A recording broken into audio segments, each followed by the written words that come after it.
النوكيا مش هيوصلني لو، بس لا هو اللي هيوصل.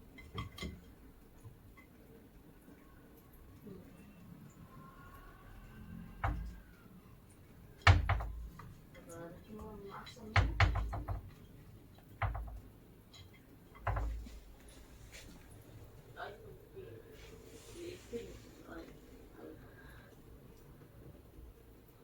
ما تعرفش قطع شحن يعني.